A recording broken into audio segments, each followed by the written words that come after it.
bergabung dalam pembelajaran jarak jauh SMP Negeri 4 Langkirembong. Apa kabar kalian? Semoga selalu sehat ya. Oh iya, selamat buat kalian yang menonton video ini. Artinya kalian sudah duduk di kelas 9. Selama di kelas 9, siswa-siswi akan belajar bersama Ibu Tindi dan kita akan menuntaskan 6 kompetensi dasar. Untuk pertemuan hari ini dan beberapa pertemuan selanjutnya, kita akan menuntaskan kompetensi dasar 3.1 dan 4.1 yang kalian bisa baca di sini atau kalian bisa lihat di bahan ajar kalian.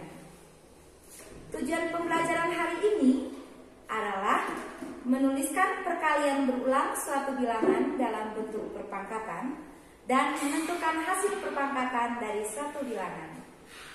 Untuk pembelajaran ini, Ibu ingatkan sekali lagi, siapkan bahan ajar bab 1 dan LKPD 1.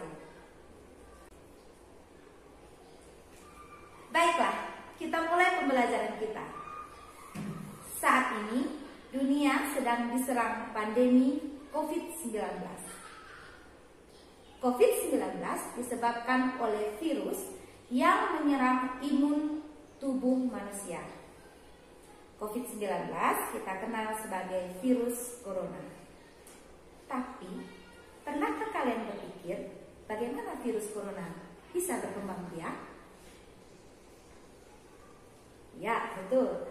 Dalam pembelajaran IPA di tingkat sebelumnya, kalian sudah mempelajari bahwa virus, bakteri, ataupun amoeba berkembang biak dengan cara membelah diri. Sekarang, apa hubungannya pembelahan pada virus dan pelajaran kita hari ini tentang konsep perpangkatan? Oke, mari kita bahas lebih lanjut.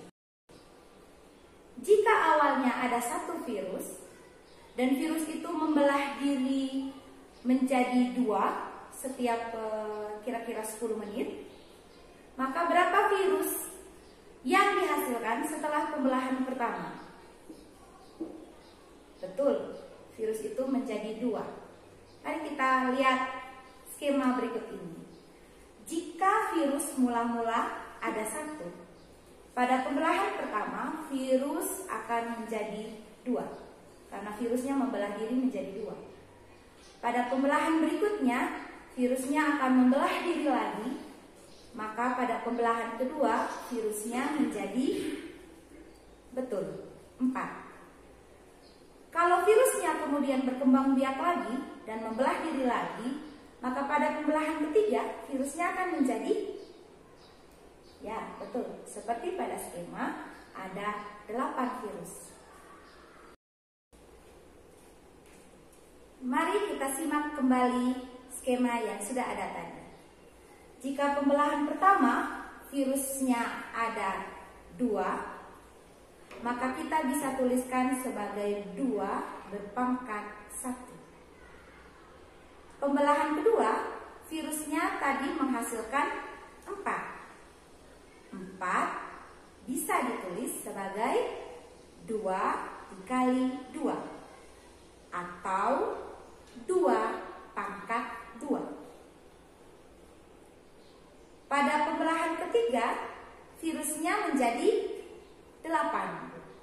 8 adalah hasil dari 4 kali 2. Ingat, 4 tadi adalah 2 dikali 2. Jadi 8 bisa ditulis sebagai 2 kali 2 kali 2 atau 2 pangkat 3. Coba kalian lihat polanya sekali lagi. Pembelahan pertama 2 pangkat 1. Pembelahan kedua 2 pangkat 2. Betul. Pembelahan ketiga 2 pangkat 3. Bagaimana pembelahan ke 100? Betul. 2 pangkat 100. Mari kita lanjutkan lagi. Jika virus membelah diri sebanyak A, maka pembelahan pertama menghasilkan A pangkat 1. Pembelahan kedua menghasilkan A pangkat 2, yakni A dikali A. Pembelahan ketiga menghasilkan A pangkat 3, yakni A dikali A dikali A. Pembelahan ke-100, yakni A pangkat 100, di mana kita akan mengerjakannya sebagai A dikali A dikali A, di mana A sebanyak 100. Nah, bagaimana jika virus melakukan pembelahan sampai ke N? Kita akan menuliskan sebagai A pangkat N, yakni A dikali A dikali A dikali A, di mana A sebanyak N. Dengan demikian, kalian akan memperoleh definisi perpangkatan, yakni perpangkatan merupakan bentuk sederhana perkalian berulang dari suatu bilangan. A pangkat N berarti A dikalikan sebanyak N. Adapun unsur-unsur perpangkatan A pangkat N, A dikenal sebagai bilangan pokok atau basis, dan N dikenal sebagai pangkat atau eksponen. Contoh, 5 pangkat 3. 5 disebut sebagai bilangan pokok dan 3 disebut sebagai pangkat. Selanjutnya, bagaimana kita menentukan hasil perpangkatan dari suatu bilangan? Sekarang, mari kita lihat contoh soal berikut ini. Berapakah hasil dari 5 pangkat 3? 5 di sini adalah bilangan pokok dan 3 adalah pangkatnya. Sehingga 5 dikalikan sebanyak 3. Kita kerja sebagai 5 kali 5 kali 5. Hasilnya 5 dikali 5, 25. 25 dikali 5, 125. Contoh berikutnya. Berapakah hasil dari negatif 2 berpangkat 3? Baik, perhatikan. Di sini negatif 2 adalah bilangan pokok dan pangkatnya adalah 3. Itu berarti negatif 2 dikalikan sebanyak 3. Maka kita kerjanya sebagai negatif 2 dikali negatif 2 dikali negatif 2. Hasilnya kita akan peroleh negatif 2 dikali negatif 2, positif 4. Positif 4 dikali negatif 2, negatif 8. Contoh berikutnya. Negatif 2 pangkat 4. Bilangan pokoknya negatif 2, pangkatnya 4. Jadi negatif 2 dikalikan sebanyak 4 kali. Negatif 2 dikali negatif 2 dikali negatif 2 dikali negatif 2. Nah, di sini kita akan peroleh hasil negatif 2 kali negatif 2, 4.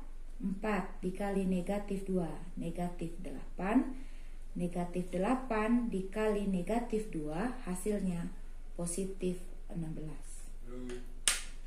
Nah, dari hasil 2 contoh yang kita peroleh ini, kita punya kesimpulan. Jika ada bilangan negatif dipangkatkan bilangan ganjil,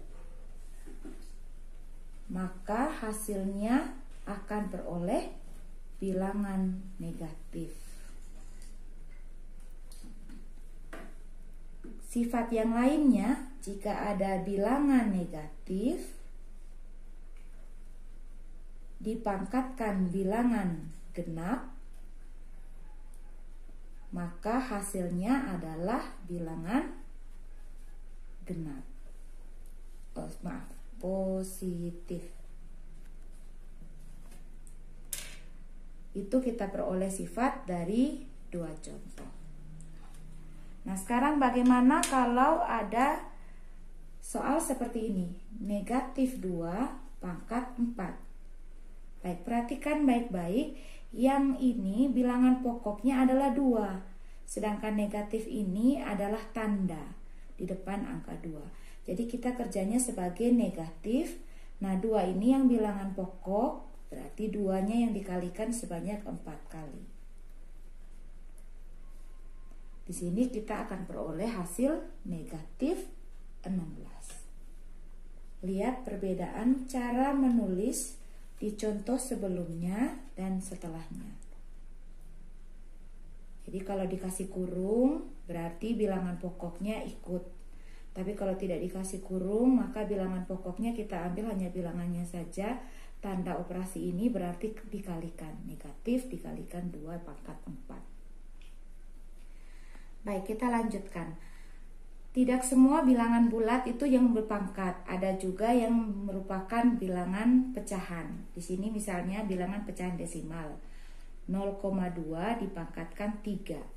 Itu berarti bilangan pokoknya adalah 0,2, pangkatnya 3. Artinya 0,2 dikali 0,2 dikali 0,2. 0,2 dikalikan sebanyak 3 kali. Nah, bagaimana menentukan ini? Biasanya kalian kalau di sekolah dasar akan berhitung perkalian bersusun. Nah, di sini ibu akan ajarkan cara yang lain, yaitu dengan melihat berapa angka di belakang koma. Jadi kalau ada 0,2 kali 0,2 kali 0,2, lihat angkanya saja dulu. Ini ada 2 dikali 2 dikali 2. 2 dikali 2 4, 4 dikali 2 8. Tulis dulu hasilnya 8. Kemudian sekarang kita lihat angka desimalnya. Yang ini 1 angka di belakang koma, 1 angka di belakang koma, 1 angka di belakang koma. Jadinya ada 3 angka di belakang koma. Maka hasilnya ini sudah 1 angka, 2 angka, 3 angka di belakang koma. Dapatlah hasil 0,008. Belum puas, mari kita coba satu lagi contoh. 0,5 dipangkatkan 2. Sama, bilangan pokoknya 0,5. Berarti 0,5 dikali 0,5. Maka kita hitung angkanya saja dulu. 5 dikali 5, 25. 1 angka di belakang koma, 2 angka di belakang koma. Ini 1, 2, berarti komanya di sini 0. Itu dapat hasilnya. Nah, sekarang bagaimana kalau ada bilangan pecahan dipangkatkan? 2/3 pangkat 3. Baik, 2/3 kita lihat sebagai bilangan pokok dan pangkatnya adalah 3. Maka 2/3 kita kalikan sebanyak pangkatnya, sebanyak 3 kali. 2/3 kali 2/3 kali 2/3. Nah, di sini untuk menyelesaikannya ingat perkalian bilangan pecahan, pembilang dikali pembilang per penyebut dikali penyebut. Maka saya akan hitung sebagai 2 kali 2, 4, 4 dikali 2, 8 untuk pembilangnya, per penyebut 3 dikali 3, 9, 9 dikali 3, 27. Jadi kita dapat 8/27. Demikian tips dan trik untuk menentukan hasil bilangan berpangkat. Sekarang mari kita menyelesaikan soal cerita terkait perpangkatan. Soal ceritanya seperti demikian. Tim peneliti dari Dinas Kesehatan meneliti suatu wabah yang sedang berkembang di suatu daerah. Tim peneliti menemukan fakta bahwa wabah tersebut disebabkan oleh virus yang menyerang kekebalan tubuh. Dari hasil penelitian, didapatkan bahwa virus membelah diri menjadi 3 virus setiap setengah jam. Berapa jumlah virus dalam tubuh manusia setelah 6 jam? Nah, sekarang bagaimana penyelesaian soal cerita tersebut? Untuk menyelesaikan soal cerita tersebut, pertama kali kamu harus mengetahui apa yang diketahui dari dalam soal. Seperti penjelasan sebelumnya, jika virus membelah diri menjadi 2, maka bilangan pokoknya 2. Jika virus membelah diri menjadi A, maka bilangan pokoknya A. Dari soal diketahui bahwa virus membelah diri menjadi 3, sehingga yang diketahui dari soal bilangan pokoknya adalah 3. Selanjutnya kita mencari pangkat dari bilangan pokok. Nah, untuk mencari pangkat tentunya harus diketahui berapa kali pembelahan itu terjadi. Nah, dari soal diketahui bahwa waktu pembelahan selama 6 jam. Dan dalam 6 jam itu setiap setengah jam terjadi pembelahan. Maka untuk mengetahui berapa kali pembelahan, kita dapat berhitung 6 dibagi setengah. Itu sama dengan 6 dikali 2, hasilnya 12 kali pembelahan. Atau bisa juga kamu berpikir, jika pembelahan setiap setengah jam, artinya dalam 1 jam terjadi 2 kali pembelahan. Nah, kalau 6 jam berarti berapa kali pembelahan? Hitungnya nanti 6 dikali 2, tetap dapat hasilnya 12 kali pembelahan. Nah, sekarang untuk menjawab soal itu kita tinggal berhitung bilangan pokok berpangkat berapa kali pembelahan. Jadi karena bilangan pokoknya 3 dan berapa kali pembelahan ada 12, maka hasilnya adalah 3 pangkat 12. Berapakah hasil 3 pangkat 12? Kamu bisa berhitung 3 dikali 3 dikali 3 dikali 3, 3-nya sebanyak 12. Setelah kamu melakukan perhitungan, kamu akan mendapatkan hasil 3 pangkat 12 itu sama dengan 531.441 ekor virus. Nah, mudah kan belajar perpangkatan? Bagaimana dengan menyelesaikan masalah nyata perpangkatan? Ya, jika kamu menggunakan konsep perpangkatan, menyelesaikan masalah seperti yang tadi itu menjadi lebih mudah. Besar harapan Ibu, materi ini akan berguna dan bermanfaat buat kalian. Jika kamu mau mempelajari materi ini lebih dalam lagi, silakan baca di bahan ajar bab 1 dan tuntaskan LKPD 1. Demikian pembelajaran hari ini. Perlu siswa-siswi ingat, Allah bisa karena biasa. Biasakanlah berhitung, maka kamu akan bisa berhitung dengan benar dan tepat. Matematika menyenangkan. Sampai jumpa.